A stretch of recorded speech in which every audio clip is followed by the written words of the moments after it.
So hello everyone.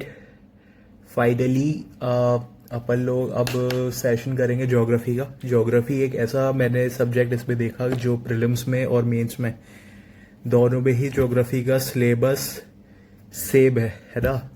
और geography एक ऐसा सब्जेक्ट है जो हमेशा से ही मतलब कॉन्सेप्चुअल तो रहा ही है, और मतलब मेरा वीकेस्ट पोर्शन भी रहा है।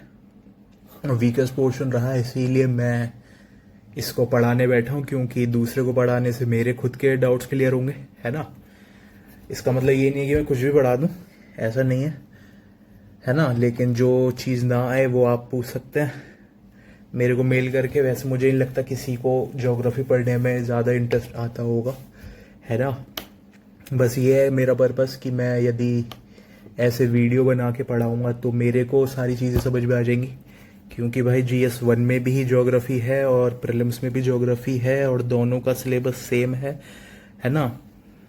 और ये एक तरीके का स्टैटिक प्लस कॉन्सेप्चुअल दोनों मतलब एक ही, दोनों मतलब इसमें दोनों चीज़ें हैं इस सब्जेक्ट में, है ना। तो मैं ये चलिए शुरू करते हैं। ज्योग्राफी ज़्यादा मतलब वास्ट सब्जेक्ट नहीं है ये, है ना। सोर्स जो है मेरा ज्योग्राफी का वो हमेशा से एक ही रहा है, और वो है बायजूस की बुक। लोग कहते हैं 6 to 12 की NCERT वो भी है ना। लेकिन जो एक बायजूस की बुक आती है एक ब्लू कलर की, उसमें इन्होंने NCERT भी इंक्लूडेड कर रखी है, जितनी भी स्टैंडर्ड बुक्स हैं वो भी इंक्लूडेड कर रखी है ना। तो उसी में से मैंने नोट्स बनाए हैं और उसी में से अपन लोग अब पढ़ेंगे, है ना। जो कुछ रह जाएगा वो मैं बाद में वैल्यू एडिशन कर दूंगा, ठीक है। बुक अभी मैं जो है अभी मैंने रूम साफ किया है, मैं आपको दिखा दूंगा कौन सी बुक है। वो बायजूस की आती है, एक बहुत अच्छी बुक है मेरे को, मतलब मेरे को ठीक लगी वो, है ना। उसमें सब कुछ इंक्लूडेड है, सब कुछ इंक्लूडेड है तो ये तो और भी अच्छी बात है। एक ही जगह पर आपको सारी चीज़ें मिल रही है ना। तो करते हैं, चलिए, ठीक है। सो बेसिकली इसमें ज्योग्राफी में सबसे पहले आता है फिजिकल ज्योग्राफी, और फिजिकल ज्योग्राफी के भी 3 पार्ट्स है। पहला है जियोमॉर्फोलॉजी, दूसरा है क्लाइमेटोलॉजी, तीसरा है ओशनोग्राफी। उसके बाद अपन लोगों की आ जाती है इंडियन ज्योग्राफी। उसमें मैपिंग है, वो बहुत सबसे खतरनाक चीज़ है जिसकी वजह से ज़्यादातर एस्पिरेंट्स प्रीलिम्स में बाहर हो जाते हैं। और उसके बाद है अपन लोगों की ह्यूमन एंड इकोनॉमिक ज्योग्राफी। उसकी भी मैंने जो है एक अपने नोट्स बनाए हैं, है ना। मैं नोट्स में से ही समझाऊंगा, है ना। बायजूस की बुक भी है एक, मैं दिखा देता हूँ आपको। ये है, देखो, आ, देखो ये रही, ये बायजूस की ज्योग्राफी की है। ये इतनी मोटी, आई थिंक इसमें आ, कितने पेजेस होंगे होंगे मतलब 500 पेजेस की है ये, 500 550 पेजेस की है। लेकिन इस पे इन्होंने बिगनर से लेके, यदि कोई एस्पिरेंट बिल्कुल नूब है ज्योग्राफी में, आज उसका डे 1 है, तो वहां से लेके डे 10 तक 10 दिन लगते हैं एक सब्जेक्ट को ख़त्म करने में, है ना।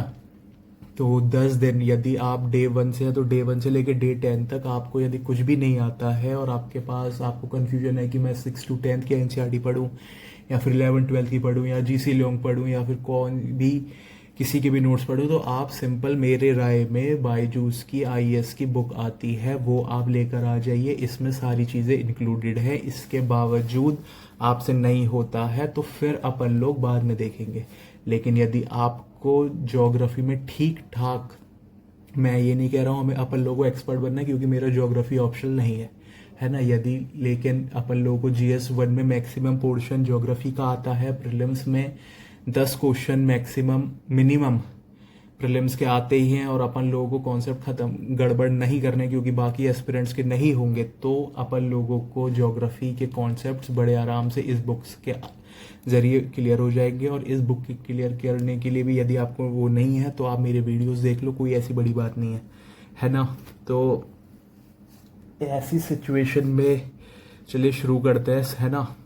सबसे पहले अपन लोग फिजिकल ज्योग्राफी से ख़त्म करेंगे, जो है ना। फिजिकल ज्योग्राफी में सबसे पहले आता है अपन लोगों का जियोमॉर्फोलॉजी, क्लाइमेटोलॉजी और ओशनोग्राफी, ठीक है। सबसे पहले ये अपन लोग ख़त्म करेंगे। तो चैप्टर 1 है अपन लोगों का सोलर सिस्टम की, कहाँ से ये सारा ओरिजिन आया, कहाँ से, है ना। ये मैं आपको पूरी तरीके से समझा दे रहा हूँ। तो अर्थ के ओरिजिन के उसमें बहुत सारे साइंटिस्ट ने, फिलोसफर्स ने अपनी अपनी अलग अलग थ्योरीज दी, और उसमें जो सबसे फेमस थ्योरी है वो है इमैनुअल कांट की, और इसको बाद में आई थिंक 1796 में रिवाइज किया गया। और लाप्लास एक फेमस मैथमेटिशियन थे, यदि आप लाप्लास थ्योरी पढ़ी हो तो उस उनके अकॉर्डिंग फिर इसको नेबुलर हाइपोथेसिस बोला गया। सो फाइनली अपन लोग करेंगे, ये रहा अपन लोगों का सोलर सिस्टम। ठीक है, सोलर सिस्टम में ये है सन, इसको सन मान लो। ठीक है, ये इसके चारों तरफ प्लेनेट रोटेट करते हैं due to its gravitational force and in elliptical orbit. ये पता ही है अपन लोगों को। कभी कभी ऐसे स्टेटमेंट्स आ जाते हैं, जब मैं PYQ सॉल्व कर रहा था, कि सर्कुलर ऑर्बिट में आता है। सर्कुलर ऑर्बिट नहीं है यार, ये इलिप्टिकल ऑर्बिट है। Elliptical is different from circular. मैंने PYQ सॉल्व किए थे तो वहां से मुझे याद आ गया, सर्कुलर ऑर्बिट नहीं है, ये इलिप्टिकल ऑर्बिट होती हैं जिसमें प्लैनेट्स रोटेट करते हैं due to its gravitational force. तो बेसिकली अपन लोगों को मालूम है कि ये है सन, और सन की वजह से ही पृथ्वी पर जीवन है। और सन अपन लोगों को क्या प्रोवाइड करता है? लाइट प्रोवाइड करता है और हीट प्रोवाइड करता है। If there is no sun there would be no life on earth. Sun, ठीक है, लाइट की स्पीड अपन लोगों को मालूम है, कोई भी 8th क्लास का बच्चा बता देगा। ये तो 8th क्लास में अपन लोग ये सब पढ़ चुके हैं। 3:10⁸ मीटर पर सेकंड ये लाइट की स्पीड है ना। ये मैं आपको क्यों बता रहा हूं लाइट की स्पीड? ये मैं आपको इसलिए बता रहा हूं। और ये जो सन लाइट प्रोवाइड करता है ये वैक्यूम में है ना भाई, स्पेस में ही तो है हम लोग। और स्पेस में सन और लाइट जो है ये वैक्यूम में ट्रेवल कर रही है। और ये आई थिंक 5th क्लास का कोई भी बच्चा बता देगा कि पृथ्वी से प्रकाश को, सूर्य से प्रकाश को पृथ्वी तक आने में आई थिंक 8 मिनट लगते हैं। 8 मिनट अप्रोक्स, है ना। ये जो है इसको सी बोलते हैं फिजिक्स में। ये जो है परमानेंट है, क्योंकि अब ये है सन के बीच का ये है कोर, ये है सरफेस का जो टेम्परेचर है वो होता है 6000 डिग्री सेल्सियस। कोर का होता है 20 मिलियन डिग्री सेल्सियस। यूपीएससी का कुछ नहीं मालूम, क्या पूछ ले। ये मैंने अपने PYQs जब मैं लगा रखा था तो हाथ के हाथ में नोट्स बनाते रहता था, तो ये मैं आपको ये बता रहा हूं कि ये टेम्परेचर है। ठीक है, कोई दिक्कत? अब बात आती है कोर में इतना टेम्परेचर क्यों है? क्योंकि वहां पर न्यूक्लियर फ्यूजन रिएक्शन है।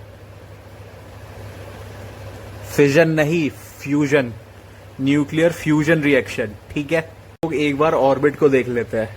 ये मान लो ये है सन, ठीक है, सन के बराबर में है मरकरी, फिर अपन लोग का आता है वीनस, फिर अपन लोग का आती है अर्थ, फिर अपन लोगों की आती है मार्स।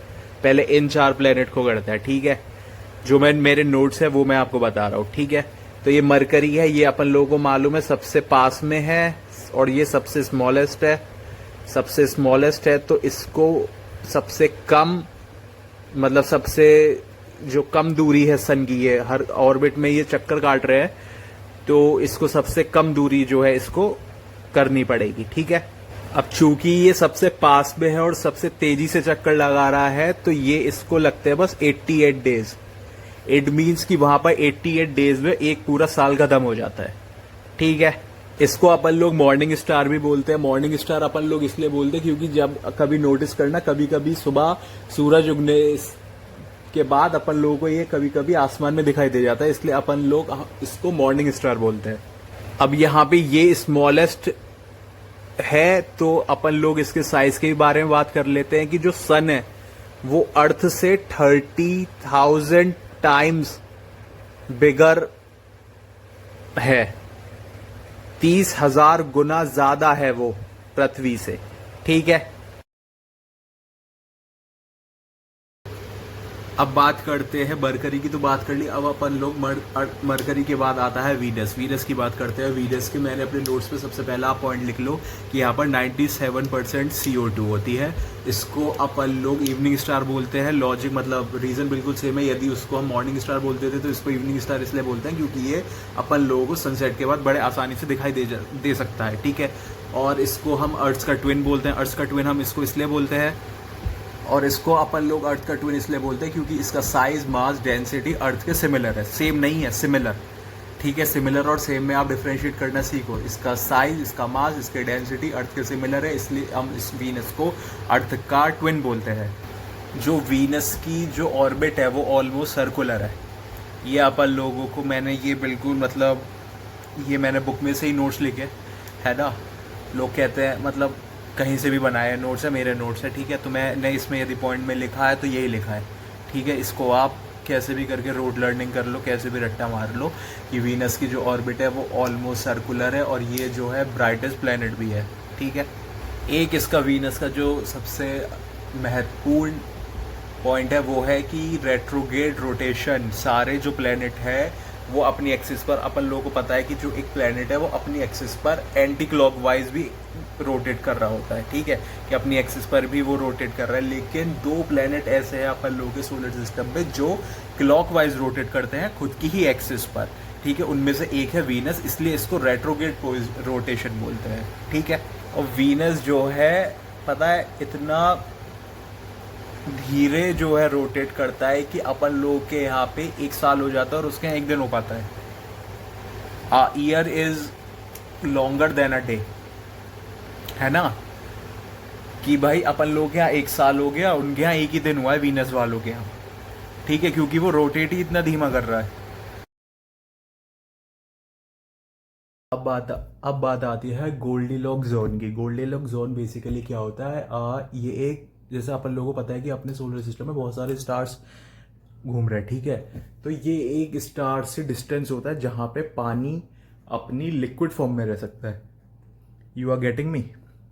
मैं बताता हूँ। जैसा पानी क्या होता है कि ज़्यादा उसे गर्म कर दो तो वो स्टीम बन के उड़ जाएगा, ज़्यादा ठंडा कर दो तो बर्फ़ बन जाएगा, है ना।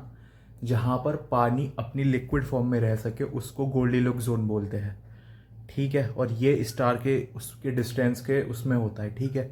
सो किसी भी स्टार के आसपास यदि लाइफ पॉसिबल है, क्योंकि वहाँ पे पानी अपनी लिक्विड फॉर्म में रह सकता है, तो इसको हम गोल्डीलॉक जोन बोलते हैं, ठीक है, क्योंकि वहाँ पे लाइफ पॉसिबल है, ठीक है। लाइफ पॉसिबल तभी तो होगी जब पानी होगा यार, है ना। बिन पानी के कैसे जीवन होगा। अब मार्स पे हम लोग बोलते हैं कि जीवन एग्जिस्ट की पॉसिबिलिटी है क्योंकि वहाँ के एटमॉस्फेयर में हमें H2O मिला, ठीक है।